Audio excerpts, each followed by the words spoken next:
స్వాగతం. లోక్సభ ఎన్నికల ప్రచారంలో భాగంగా కాప్రా సర్కిల్లో భారీ ర్యాలీ నిర్వహించిన మల్కాజ్గిరి నియోజకవర్గ బీజేపీ అభ్యర్థి ఈటెల రాజేందర్.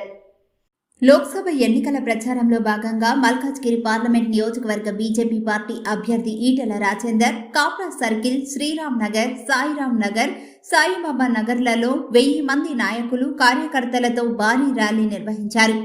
ఈ ర్యాలీలో మాజీ ఎమ్మెల్యేలు ఎన్వీఎస్ఎస్ ప్రభాకర్, పేతి సుభాష్ రెడ్డి, మాజీ ఎమ్మెల్సీ జనార్దన్ రెడ్డి, మాజీ MPC chairman Taduri Srinivas, Kapra division అధ్యక్షుడు వినోద్లు పాల్గొన్నారు.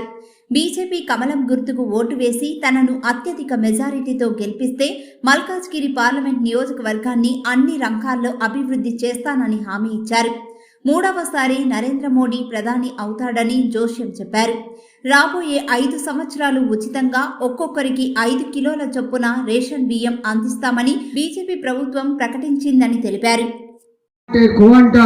పిలిస్తే పలికే బిడ్డగా ఉంటా, మీకు ఏ సమస్య వచ్చినా ఆ సమస్య పరిష్కారంలో మీ వెంట ఉంటా అని చెప్పి మాట ఇస్తూ, అవసరమైతే కొట్లాడికైనా రెడీగా ఉంటా.